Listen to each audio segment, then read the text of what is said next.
yung nag-viral na erasable pen daw. So, sinubukan ko siya. Mabilis yung delivery niya. Parang ano lang, 2 days. In 2 days, nandito na siya. Ayan. So, ito siya. Subukan natin. Tawag nila dito is erasable pen. Try natin yung erasable pen, ha. Ito yung itsura niya, oh. Meron siyang takip, tapos ito yung itsura niya. Ayan. Huwag nyo na lang tingnan yung kamay kong mala, ano. Ayan. Ito siya. So, ang laman ng isang ganito ay 12 pieces. 12 pieces. So, subukan natin kung totoong ano to, erasable pen, ha. So, ito siya. Try natin magsulat. Try natin yung pangalan natin. Jolly. Parang wala. Pero, siguro, ano lang yan. Jolly J-Lo. So, ito siya. Try natin, ha? So, sinulat natin Jolly J-Lo. Ulit natin. YT channel. Subscribe naman. Baka naman. Ayan. So, ito siya. Tapos, ito yung pambura niya. Oh. Ayan. Ito yung pambura niya. So, subukan natin burahin muna itong unang taas. Hindi natin masyadong liinan. Kasi para makita natin. Wow. Legit ata, ah. Nabubura nga. O ha? O ha?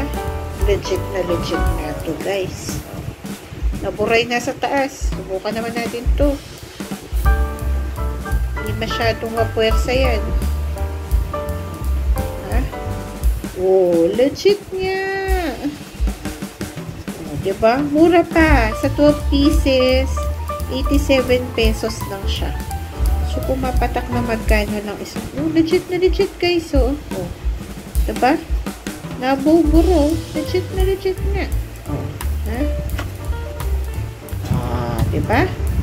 So, legit. Try natin itong YT. Oh. Yan. Legit nga siya. O, diba? Goodbye ito. Goodbye. Hindi goodbye as in bye-bye, ha? Good. As in goods. Pwedeng-pwede ito. Legit na legit, oh. Ayan. Tapos sumulat ako ulit. Pinura ko ulit, oh. O, ha? Saan ka pa? Ballpen na ibubura. Galing. Diba? Naubos. Legit. Yan, sa Shopee ko to binili. Hindi na kailangan gumamit ng ano, correction tape or ano. Diba? Correction liquid. Liquid erasure. So, ito lang. Sa kalam. Erasable pen lang ang sa kalam. Order na, guys. Legit na legit, oh. Para sa mga estudyante yung anak. Saktong-sakto ngayong ano. Saktong-sakto ngayong panahon ng pasukan. Diba? Kasi yung anak ko first time gagamit din. Ay, hindi naman first time. Magbo-ball pen na sila ng ano. Kasi noon, ubos, ang daming correction tape na buubos. Ayan, meron nga siyang baon sa kanyang pencil case, yun.